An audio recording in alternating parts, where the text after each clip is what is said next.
Hi hello welcome back to the ലൂമഹ്നാസ് GB series.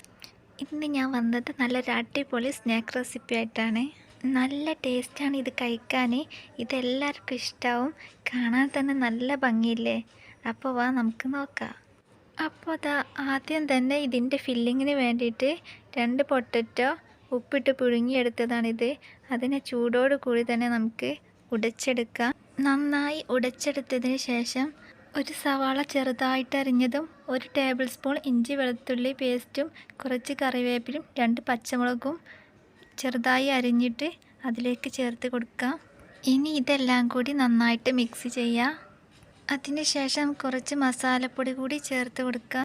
അതിനായി 1/4 teaspoon മഞ്ഞൾപ്പൊടി, 1/4 ടീസ്പൂൺ കുരുമുളക് പൊടി, 1/4 teaspoon garam masala powder, 1/4 teaspoon ചെറിയ ജീരകം പൊടിച്ചതും, ഇനി 1 ടേബിൾ സ്പൂൺ ടൊമാറ്റോ കെച്ചപ്പും ചേർത്ത് കൊടുക്കുക. നിങ്ങളുടെ കയ്യിൽ സോയാ സോസ് ഉണ്ടെങ്കിൽ അതും കൂടെ ചേർത്തോളൂ കേട്ടോ. ഇനി ഇതെല്ലാം കൂടി നന്നായിട്ട് തന്നെ മിക്സ് ചെയ്യാം. അങ്ങനെ ഞാനിവിടെ നന്നായിട്ട് തന്നെ മിക്സ് ചെയ്ത് വെച്ചിട്ടുണ്ട്. അപ്പോൾ നമ്മളെ ഫില്ലിങ്സ് റെഡി. ഇനി കുറച്ച് ബ്രെഡ് എടുക്കുക. അതിനെ ഒന്ന് ആവി കയറ്റിയെടുത്തതാണിത്. 1 മിനിറ്റ് ആവി കയറ്റിയാൽ മതി. നമുക്ക് അതിനെ പരത്തിയെടുക്കാനൊക്കെ പറ്റും. അങ്ങനെ ഞാൻ അതിൽ നിന്ന് ഒരു ബ്രെഡ് എടുത്തിന്. എന്നിട്ട് നമുക്ക് നന്നായിട്ട് പരത്തി കൊടുക്കുക. പരത്തിയതിന് ശേഷം അതിൻ്റെ സൈഡിലുള്ള ബ്രൗൺ പാർട്ടൊക്കെ നമുക്ക് കട്ട് ചെയ്ത് കളയാം. ഇനി അതിൻ്റെ മേലെ ഫില്ലിങ്സ് വെച്ച് കൊടുക്കുക. ഫില്ലിങ്സ് വെച്ചിട്ട് പരത്തി കൊടുക്കുക. അപ്പോൾ വീഡിയോയിൽ ചെയ്യുന്നത് പോലെ എല്ലാ ഭാഗത്തേക്കും പരത്തി കൊടുക്കുക. ഇനി നമുക്കതിനെ റോൾ ചെയ്യാം. വീഡിയോയിൽ കാണുന്നത് പോലെ തന്നെ റോളാക്കി എടുത്താൽ മതി. അതുപോലെ ഞാൻ എല്ലാ ബ്രെഡിനും ഇതേപോലെ ഫില്ലിങ് നിറച്ചിട്ട് റോളാക്കി വെച്ചിന്. ഇനി അതിൽ നിന്ന് ഓരോ റോൾ എടുത്തിട്ട് 3 പാർട്ടാക്കിയിട്ട് കട്ട് ചെയ്യുക.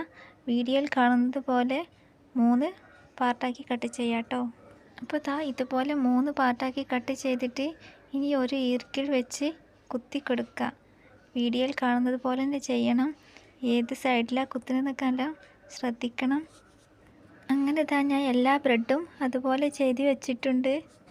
ഇനി അതിനെ കോട്ട് ചെയ്യാൻ വേണ്ടി ഞാനിവിടെ 2 ടേബിൾ സ്പൂൺ മൈദ എടുത്തിന്. അതിലേക്ക് വെള്ളം ഒഴിച്ചിട്ട് നന്നായിട്ട് തന്നെ കലക്കിയെടുക്കുക. ഇതിന് പകരം മുട്ടയുടെ മിക്സിലും വെച്ച് ചെയ്യാം. അങ്ങനെ മൈദ കലക്കിയെടുത്തിന്. പിന്നെ കുറച്ച് ബ്രെഡ് പൊടിച്ചതും കൂടെ എടുത്തിന്. ഇനി നമുക്ക് ഓരോന്നിനെയും എടുത്ത് ആദ്യം മൈദയുടെ മിക്സിൽ മുക്കി ബ്രെഡ് പൊടിച്ചതിലേക്ക് ഇട്ട് കൊടുക്കുക. എന്നിട്ട് ബ്രെഡ് പൊടിച്ചതൊക്കെ അതിൻ്റെ മേളിലോട്ട് ഇട്ട് കൊടുത്തിട്ട് ബ്രെഡിൻ്റെ എല്ലായിടത്തേക്കും ആക്കി കൊടുക്കുക. ഇതുപോലെ തന്നെ നമുക്ക് എല്ലതും ചെയ്തെടുക്കാം. അങ്ങനെ എല്ലാ ബ്രെഡും ഞാനിവിടെ ചെയ്തെടുത്തിട്ടുണ്ട്. ഇനി നമുക്ക് ഫ്രൈ ചെയ്യാം. അപ്പോൾ ഫ്രൈ ചെയ്യാനായിട്ട് ഞാനിവിടെ ഒരു പാൻ എടുത്തിന്. എന്നിട്ട് ഫ്ലെയിം ഓൺ ചെയ്ത് ചൂടായതിന് ശേഷം ആവശ്യത്തിന് ഓയിൽ ഒഴിക്കാം. ഇനി ഓയിൽ ചൂടായതിന് ശേഷം നമുക്ക് ഓരോന്നിട്ട് ഫ്രൈ ചെയ്തെടുക്കാം. വീഡിയോയിൽ കാണുന്നത് പോലെ തിരിച്ച് മറിച്ചൊക്കെ ഇട്ട് ഫ്രൈ ചെയ്തെടുക്കാം. ഇതുപോലെ തന്നെ നമുക്ക് എല്ലാം ചുട്ടെടുക്കാം. അപ്പോൾ നമ്മുടെ സ്നാക്ക് ഇവിടെ റെഡി ആയിന്. നല്ല ടേസ്റ്റാണ് കേട്ടോ. കാണാൻ നല്ല ഭംഗിയില്ലേ? അപ്പോൾ ഇഷ്ടമായാൽ ലൈക്ക് ചെയ്യാൻ മറക്കല്ലേ. അപ്പോൾ അടുത്ത നല്ലൊരു വീഡിയോയുമായി വരാം. Thank you. Bye bye.